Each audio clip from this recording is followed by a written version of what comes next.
ہر واقعہ کا کوئی راوی ہوتا ہے، خبر دیتا ہے، مخبر ہوتا ہے، مگر جو کچھ کربلا پہ بیتا اس کی خبر مکہ اور مدینہ میں مصطفیٰ نے دی، خود دی۔ شہر مکہ میں عبداللہ ابن عباس کو دی، مدینہ میں ام المومنین حضرت ام سلمہ کو دی۔ میں نے ایسے لوگ بھی دیکھے ہیں جو بدبخت اور بد نصیب یہ کوشش کرتے تھے موسم اور مہینوں کا حساب نکال کے کہ کہیں یہ ثابت ہو جائے کہ جب کربلا کا معرکہ بپا ہوا تو سردیوں کا موسم، گرمی نہیں تھی، تاکہ یہ جو تم ان کی پیاس کے قصے بیان کرتے ہو یہ ختم ہو جائے۔ لعنت ہو تم پر۔ یہ سارا کچھ اس بدبخت یزید اور اس کی فوج اور اس کے لشکر کے دفاع کے لیے، کبھی اس کو جنتی بنانا، کبھی اس کی بخشش و مغفرت کا سوچنا، کبھی اس کو بے گناہ بنانا، جبکہ تاجدار کائنات صلی اللہ تعالی علیہ وآلہ وسلم نے صریحاً دلائل خاصہ سے اس کے جہنمی ہونے کی خبر دی۔ لوگ ایک حدیث قسطنطنیہ کا نام لیتے ہیں کہ اس میں حضور علیہ السلام نے فرمایا تھا کہ جو پہلا لشکر قسطنطنیہ پر حملہ کرے گا، آقا نے فرمایا تھا ان کی بخشش اور مغفرت کی بشارت دیتا ہوں، مغفور اللہم۔ کیا فرمایا؟ جہالت کی انتہا ہے، کسی نے ان کی گرفت نہیں کی۔ ایک بخاری کیا کل کتب حدیث میں ایک حدیث ایسی نہیں ہے جس میں قسطنطنیہ کا نام آیا۔ اس بشارت والی حدیث میں قسطنطنیہ کا ذکر سینکڑوں حدیثوں میں آیا ہے، مگر وہ جب امام مہدی علیہ السلام قسطنطنیہ فتح کریں گے عیسیٰ علیہ السلام کے زمانے میں قرب قیامت میں، اس ذکر میں قسطنطنیہ کا نام آیا ہے۔ جب ابواب الفتن میں اس ذکر میں قسطنطنیہ کا نام آقا علیہ السلام لے سکتے ہیں، بخاری، مسلم، ترمذی ہر کتاب میں ہے، تو پھر اس مغفرت کی بشارت والی حدیث میں قسطنطنیہ کا نام کیوں نہیں لیا؟ تو پہلا یہ مغالطہ دور کر لیں، مغفرت کی بشارت والی حدیث میں قسطنطنیہ کا نام نہیں ہے۔ کتب حدیث میں اور اس کی شروحات میں کہیں اس مغفرت کی بشارت میں متن حدیث میں قسطنطنیہ کا نام نہیں، اس میں قیصر مدینہ قیصر کا نام آیا ہے۔ لفظ آقا نے فرمایا اول جیش من امتی یغزون مدینہ قیصر مغفور اللہ، فرمایا میری امت کا وہ پہلا لشکر قیصر روم کے شہر پر جو جہاد کرے گا ان کے لیے بشارت دی، ان کے لیے بخشش و مغفرت کی بشارت ہے۔ قسطنطنیہ کا نام نہیں ہے۔ قیصر روم کا کوئی بھی شہر ہو سکتا ہے، قیصر روم کا کوئی بھی شہر ہو سکتا ہے۔ قسطنطنیہ کا نام شارحین نے لیا، صاحب حدیث نے، مصطفیٰ نے نہیں لیا صلی اللہ علیہ وآلہ وسلم۔ فرمایا مدینہ قیصر، اور یاد رکھ لیں فرمایا اول جیشن، پہلا لشکر جو حملہ کرے گا اس کے لیے بشارت دی تھی۔ یزید جس لشکر میں گیا وہ 8واں لشکر تھا۔ آقا نے شرط لگائی تھی، یہ بخاری کی حدیث کے لفظ ہیں اول جیشن، کہ بلاد روم مدینہ قیصر پر غزوہ فتح کی شرط نہیں ہے، حدیث میں فتح کا لفظ نہیں ہے، یغزو، جو جنگ کرے گا، جو غزوہ کرے گا، فتح بھلے کب جا کرو، جو جنگ کرے گا وہ پہلا لشکر اس کے لیے مغفور اللہ۔ اور 7 لشکر اس یزید والے لشکر سے پہلے جنگ کر چکے تھے۔ یزید کیا لگتا ہے تمہارا؟ بشارت میرے آقا نے دی پہلے لشکر کی، وہ گیا 8ویں لشکر میں، تم نے پہلے 7 لشکر چھوڑ دی اور بشارت پکڑ کے اس کے گلے میں ڈال دی۔ جو بے ایمان دور دور تک حقدار نہیں ہے، جو دشمن اسلام اور دشمن رسول اور دشمن دین ہے، دشمن اہل بیت ہے، اگر اس سے بشارت مراد لینی ہی ہے مغفرت کی تو حضور نے تو اول جیشن کا پہلا لشکر، اور پہلا لشکر گیا 42 ہجری میں، 7 لشکر پہلے جا چکے ہیں۔ اب رہ گیا یہ لشکر قسطنطنیہ جس میں یزید گیا، اس کا قصہ بھی سن لیں۔ اگر اسی پر ضد ہو کسی کی ضد یہی ہو کہ سن 50 ہجری کا لشکر لینا ہے مراد جس میں یزید گیا، تو وہ بھی سن لیں۔ یہ تاریخ الکامل امام ابن الاسیر کی میرے سامنے ہے، یہ تاریخ علامہ ابن خلدون کی میرے سامنے ہے۔ سن لیں کیسے گیا۔ حضرت امیر معاویہ نے لشکر تشکیل دیا سن 50 میں قسطنطنیہ کے لیے، اور اس کا امیر اور کمانڈر سفیان بن عوف کو بنایا، اور اپنے بیٹے یزید سے کہا تم بھی ان کے ساتھ جاؤ۔ اس بدبخت یزید نے جانے سے انکار کر دیا، تم اسے جنت گھسیڑتے پھرتے ہو۔ اس 50 ہجری والے لشکر قسطنطنیہ میں بھی جانے سے یزید نے انکار کیا۔ جب انکار کیا فَأَمْسَكَ عَنْهُ أَبُوهُ وَأَمَرَ ابْنَهُ يَزِيدَ بِالْغَزَاةِ مَعَهُمْ فَتَسَاقَلَ وَأَطَلَّ فَأَمْسَكَ عَنْهُ أَبُوهُ، تو ان کے والد معاویہ نے کہا اچھا نہیں جاتے تو دفع ہو جاؤ، نہ جاؤ۔ وہ گیا ہی نہیں لشکر پہ، وہ نہیں گیا۔ سن لیں، بتاتا ہوں کیسے گیا۔ لشکر جہاد کے لیے روانہ ہوا، اس نے انکار کر دیا بدبخت نے، وہ نہیں گیا۔ فَأَصَابَ النَّاسُ فِي غَزَاتِهِمْ جُوعٌ وَمَرَضٌ شَدِيدٌ، تو پھر غزوہ ہوا، وہاں جنگیں ہوئی، پتہ نہیں کتنا عرصہ گزر گیا مجاہدین کو، وہاں سے خبریں آئیں کہ اب بڑی بھوک کی عالم میں ہیں، پیاس میں ہیں، بہت شدید مرضیں پھیل گئی ہیں۔ جب یہ خبریں ملی کہ بڑی مرض ہے، پیاس ہے، بھوک ہے، حالات خراب ہیں، جب یہ خبریں پہنچی اور یہ خبر یزید کو پہنچی تو وہ بے ایمان اپنی محبوبہ کو بغل میں ڈال کے بیٹھا ہوا تھا۔ وہ عیاش، کئی بیویاں تھیں، ان میں سے ایک وہ بھی تھی، اس کا کوئی حساب ہی نہیں تھا۔ ان میں سے ایک محبوبہ بیوی کو بغل میں ڈال کے بیٹھا۔ اس نے جب خبر سنی کہ قسطنطنیہ جا کر صحابہ کے جانے والے تابعین کے لشکر کو مرضیں ہوئیں، بیماریاں ہوئیں، بھوک اور پیاس میں شہید ہو رہے ہیں، تو اس نے ربائی پڑھی۔ اس نے کہا اچھا کیا نا میں نے نہیں گیا، وہ بھوک پیاس سے مر رہے ہیں اور میں اپنی بیوی ام کلثوم کے ساتھ بیٹھا خوب موجیں کر رہا ہوں۔ یہ اس کی ربائی ہے، تاریخ کی ہر کتاب میں درج ہے۔ یہ یزید کی شرکت ہے لشکر قسطنطنیہ میں۔ انا للہ و انا الیہ راجعون۔ اس نے ربائی پڑھی کہ میں نہیں گیا تو میں اپنی بیوی کے ساتھ بیٹھا موج میلے میں ہوں۔ جب یہ خبر، یہ بیوی اس کی ام کلثوم عبداللہ بن عامر کی بیٹی تھی، شناخت بھی کرا دوں، بہت بیویاں تھیں۔ جب یہ خبر پہنچی حضرت امیر معاویہ کو کہ ایک تو یہ بے ایمان جہاد میں غزوہ میں نہیں گیا اور دوسرا پھر یہ بولتا ہے، تو انہوں نے اس کو پکڑا، اس کے شیر پہنچے۔ انہوں نے کہا خدا کی قسم میں تمہیں اب سزا کے طور پر قسطنطنیہ بھیجوں گا تاکہ جو دکھ انہیں آیا ہے وہ تمہیں بھی پہنچے۔ انہوں نے سزا کے طور پہ بھیجا تھا، والد نے سزا کے طور پہ بھیجا کہ تمہیں بھی مزہ چکھاؤں، کہ تمہارے شیر جو پڑے ہیں ان کا مزہ چکھاؤں۔ والد نے سزا کے طور پہ بھیجا، انہوں نے پکڑ کے جنت میں ڈال دی۔ انا للہ و انا الیہ راجعون۔ یہ ہے واقعہ سن 50 میں یزید کے لشکر میں شامل ہونے کا۔ وہ بطور سزا بھیجا گیا اور پیچھے جا کے شریک ہوا۔ تو جسے سزا کے طور پہ بھیجا جائے وہ مغفرت کا حقدار بنے گا۔ اور ایک بات یہ بھی بات سمجھ میں رکھ لیں کہ مغفرت کی بشارتیں، اس کا مطلب یہ نہیں ہوتا جس کے لیے مغفور لہ کہہ دیا وہ سیدھا جنت میں جائے گا، اس کے بعد کے اعمال کا بھی حساب کوئی نہیں۔ یہ دین اور اسلام کا قاعدہ نہیں۔ یہ جو لفظ ایک آیا ہے نا غفر لہم، غلط معنی نکالنے والوں نے نہ قرآن پڑھا ہے نہ حدیث پڑھی ہے۔ ان کو معلوم نہیں کہ زبان مصطفیٰ سے جب لفظ نکلتے ہیں مغفور لہم، غفر لہم، دخل الجنہ، ادخلہ اللہ الجنہ، یدخلہ اللہ الجنہ، مغفور لہم، غفرت لہم، حرمہ اللہ عن النار، جب زبان مصطفیٰ سے یہ لفظ نکلتے ہیں تو اس کا مطلب یہ ہے کہ اس عمل کے باعث وہ مغفرت کا حقدار بن گیا، بشرطے کے بعد میں بھی حقدار رہے۔ لیکن اس نے کیا کیے؟ ایک تو باپ نے سزا کے طور پہ بھیجا، وہ تو جاتا ہی نہیں تھا اور گیا ہی نہیں تھا، وہ تو پہلے ہی سے بخشش کا حقدار نہ رہا، اور قسطنطنیہ میں شرکت کر کے جنت اس کے حصے میں لکھی گئی، اور اس کے بعد اس بدبخت نے مارکہ کربلا بپا کیا۔ ظالم تو نے سیدہ سکینہ کو تڑپایا، پھر بھی جنت ملے گی۔ تو نے علی اصغر کی جان لی تیرے لشکر نے، پھر بھی جنت ملی۔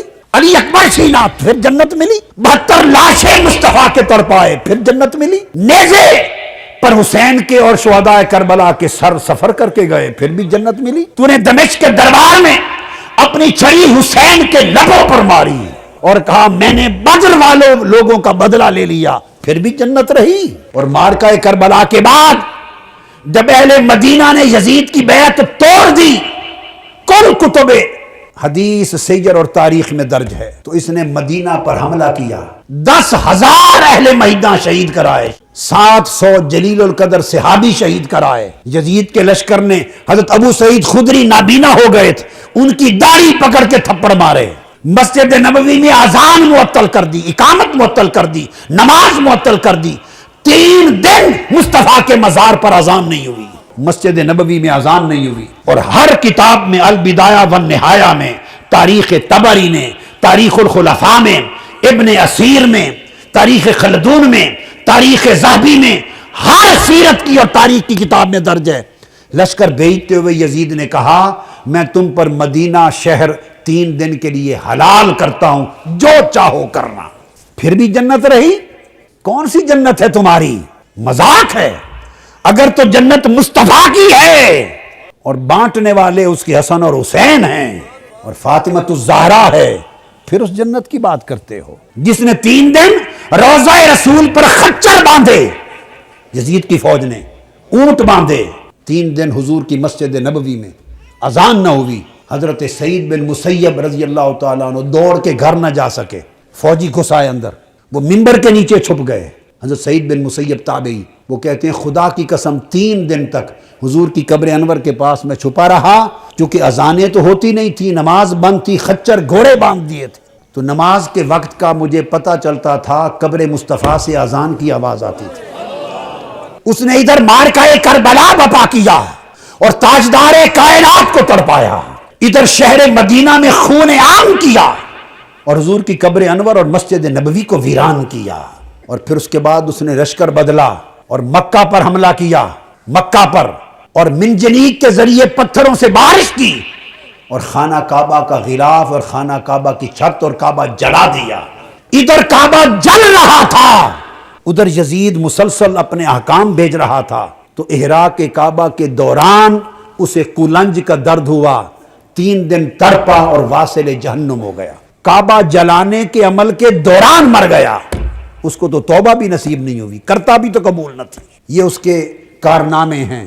وہ یزید اور اس کا ساری نسل صرف ایک سیدہ زینب کے سامنے منہ نہیں کر سکتی، ارے صرف اس ایک لمحے کا جواب ان دشمنان رسول کے پاس نہیں ہے۔ جب سیدہ زینب قافلہ لے کے دمشق پہنچی تو بازاروں اور گھروں کی چھتوں پر لوگ جمع ہو گئے تھے، کسی کو کچھ پتہ نہیں تھا کہ یہ کٹے ہوئے سر کن کے ہیں، اور جو قیدی آ رہے ہیں اونٹوں پر کجاووں پر، یہ کون ہیں۔ صرف اتنا اعلان کیا ہوا تھا کہ حکومت کے کچھ باغی تھے اور باغیوں کو قتل کر دیا گیا ہے۔ اب یہ باغیوں کے سر دربار یزید میں پہنچائے جا رہے ہیں۔ لوگ باغیوں کو دیکھنے کے لیے چھتوں پر چڑھ رہے تھے، کسی کو کچھ خبر کچھ پہچان نہ تھی۔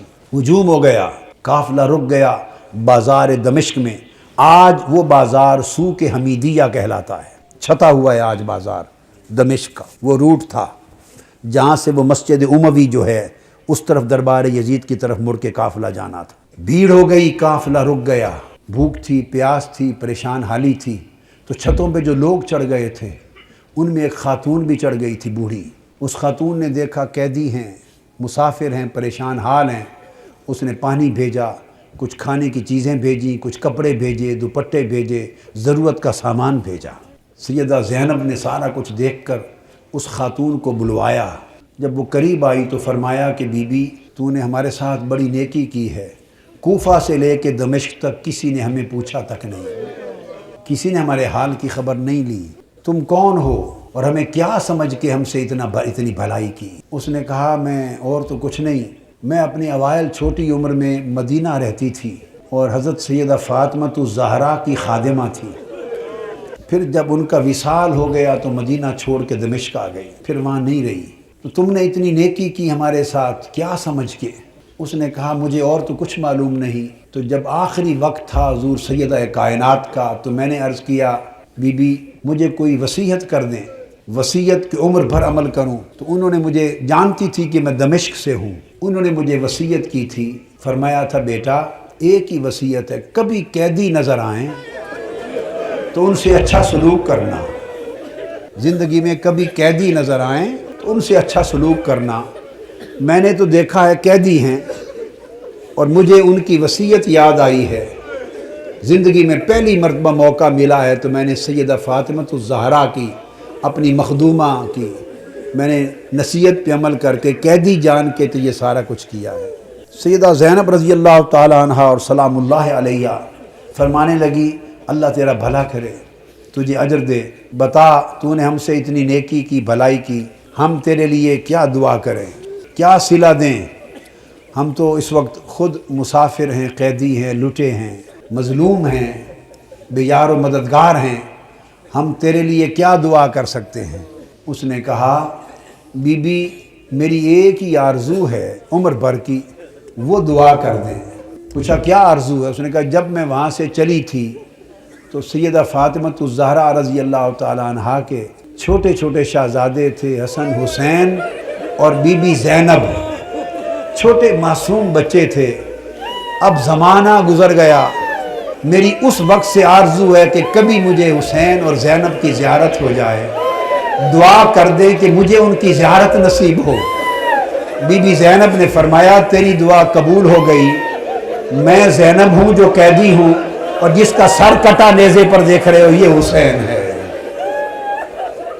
پھر سیدہ زینب قافلہ لے کر جب دربار یزید میں پہنچی ہیں تو اس بدبخت نے حکم دیا کہ یہ جو قیدی ہیں میرے سامنے پیش کیے جائیں، اور گستاخانہ انداز کے ساتھ سیدہ زینب اور سیدنا امام زین العابدین کی طرف مخاطب ہوا۔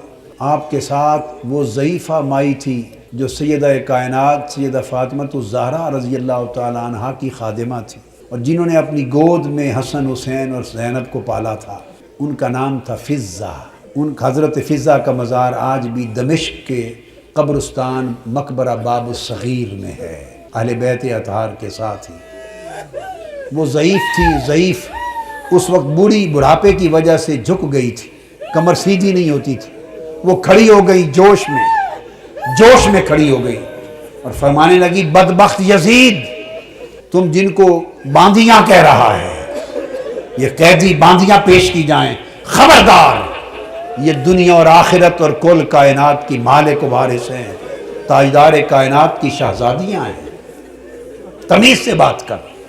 یزید نے اپنے فوجیوں کو دیکھا اور کہا کہ یہ بوڑھی خاتون کون ہے جو جسارت اور بے ادبی کر رہی ہے ہمارے دربار میں، اس کی خبر لو۔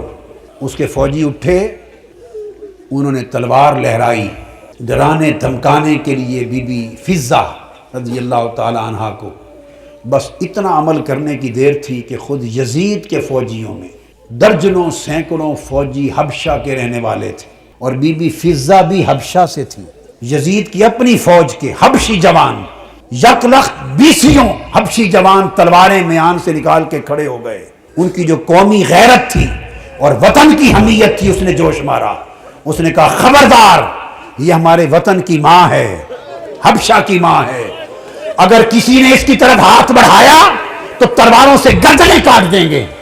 جب وہ تلواریں لہرائیں حبشہ کی ایک خاتون کی عزت کی خاطر، تو اس وقت سیدہ زینب نے مڑ کے مدینہ کی طرف دیکھا اور مدینہ کی طرف تک کر ہاتھ اٹھائے اور عرض کیا، بابا، آج حبشہ کی ایک بیٹی کے لیے سینکڑوں تلواریں نکل آئی ہیں، مگر آج آپ کی بیٹیوں کی حفاظت کے لیے کوئی شخص یہاں موجود نہیں۔